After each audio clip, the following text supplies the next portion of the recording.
Hello दोस्तों। Google एंटीग्रेविटी coding का game change कर रहा है। ये सिर्फ कोड सजेस्ट नहीं करता, बल्कि फाइल भी क्रिएट करता है और टर्मिनल पे कमांड रन भी करता है। लेकिन कभी आपने ये सोचा है, अगर एआई ने गलती से आपके एपीआई कीज या कोई सीक्रेट को लीक कर दे या टर्मिनल पर गलत कमांड रन कर दे, तब क्या होगा? तो आइए आज के इस वीडियो में हम देखते हैं कि हम कैसे एंटीग्रेविटी के साथ में सेफली कोडिंग कर सकते हैं और एआई के लिए रूल सेट कर सकते हैं। तो चलिए शुरू करते हैं। तो पहला स्टेप है मैनुअल रिव्यू करना। तो सबसे पहले हम एंटीग्रेविटी की सेटिंग में जाएंगे। यहाँ पर आप देख सकते हैं ऑटो एजुकेशन और रिव्यू पॉलिसी है।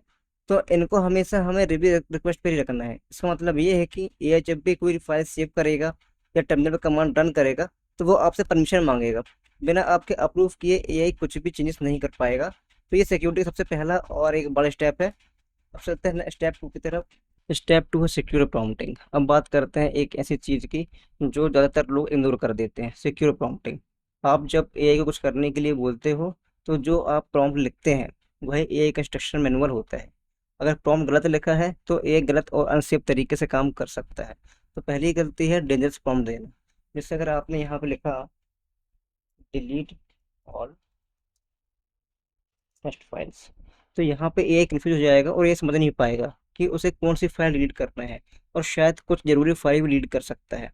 तो इसकी वजह हमें लिखना चाहिए like delete all test file inside test folder, या जो भी आपका फोल्डर का नाम। तो यहाँ पे इसको आप ऐसे स्पेसिफिक, क्लियर और सेफ प्रॉम्प्ट दे सकते हैं। दूसरी गलती है एआई को बहुत सारा काम देना।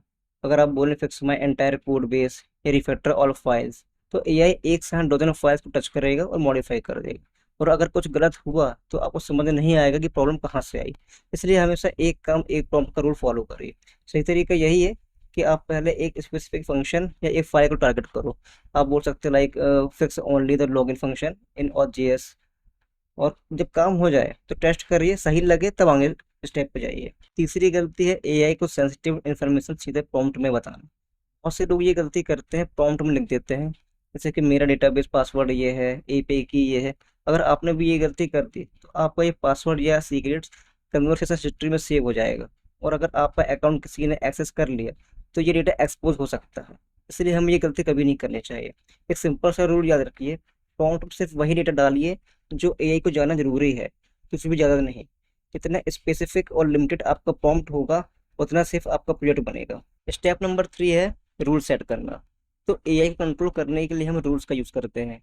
एंटीग्रेविटी में आप दो तरीके से रूल्स क्रिएट कर सकते हैं। इसलिए हमें आना होगा थ्री डॉट पे, यहाँ क्लिक करेंगे कस्टमाइजेशन पर। यहाँ पे आप देख सकते हैं ग्लोबल और वर्क स्पेस। तो ग्लोबल रूल्स वो होते हैं जो आपके हर प्रोजेक्ट पे अप्लाई होते हैं, जैसे coding style, coding standard. Work space rules वो होते हैं जो सिर्फ एक स्पेसिफिक प्रोजेक्ट के लिए यूज होते हैं।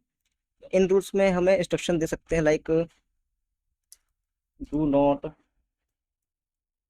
हॉट को सीक्रेट्स और विद वेरिएबल्स। तो इस तरीके से आप यहाँ पे इंस्ट्रक्शन दे सकते हैं जो कि हमें जरूर देना चाहिए। इससे एआई को अपनी बाउंड्रीज का पता होता है और वो उसी हिसाब से कोड आपका लिखता है। स्टेप 4 है प्लानिंग मोड। तो जब भी हमें कोई बड़ा टास्क परफॉर्म करवाना हो तो हमें प्लानिंग मोड का यूज करना चाहिए। तो एंटीग्रेविटी में हमें दो मोड मिलते हैं, प्लानिंग मोड और फास्ट मोड। तो प्लानिंग मोड को जब भी यूज करके हम प्रॉम्प्ट देते हैं तो एआई सबसे पहले एक इम्प्लीमेंटेशन प्लान क्रिएट करता है। आप उस प्लान को रीड करिए। अगर प्लान कुछ अनसेफ लगता है तो उसे एआई को वहीं रोक करके हमें प्लान को चेंज करवाना चाहिए। जब आप सेटिस्फाई हो जाए तभी एग्जीक्यूट पर क्लिक करें।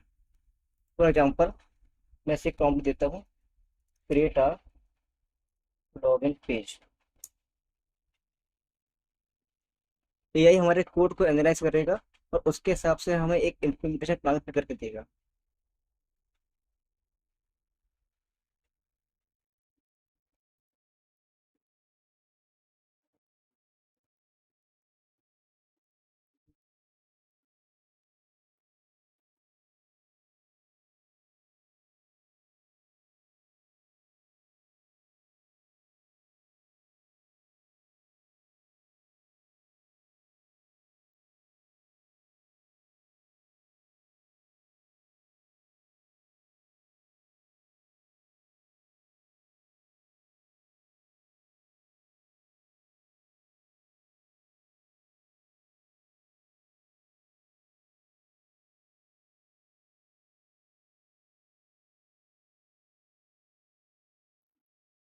आपको देख सकते हैं एआई ने हमारे लिए इम्प्लीमेंटेशन प्लान क्रिएट कर दिया है और इसे हम रीड करेंगे। अगर ये हमें सेफ लगता है, सही लगता है, तो हम इसे एग्जीक्यूट कर सकते हैं।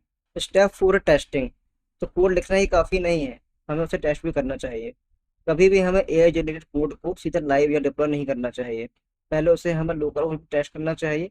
अगर सारे टेस्ट पास होते हैं तभी आगे बढ़ें। आप एआई को कमांड भी दे सकते हैं कि हमारे लिए यूज केसेस लिख के दे या यूनिट टेस्ट लिख के दे। अगर वो सभी पास होते हैं तभी हम उसे डिप्लॉय करेंगे। तो ये थे हमारे कुछ बेसिक स्टेप्स जो हमें फॉलो करना चाहिए एंटी ग्रेविटी या किसी भी एआई टूल्स के साथ। तो ये थे कुछ बेसिक स्टेप्स जो हमें एंटी ग्रेविटी के साथ कोडिंग करने के लिए ध्यान में रखने चाहिए। तो अगर ये वीडियो आपको अच्छा लगा हो तो प्लीज़ लाइक, सब्सक्राइब और अपने पूरा दोस्तों के साथ शेयर करें। Thank you.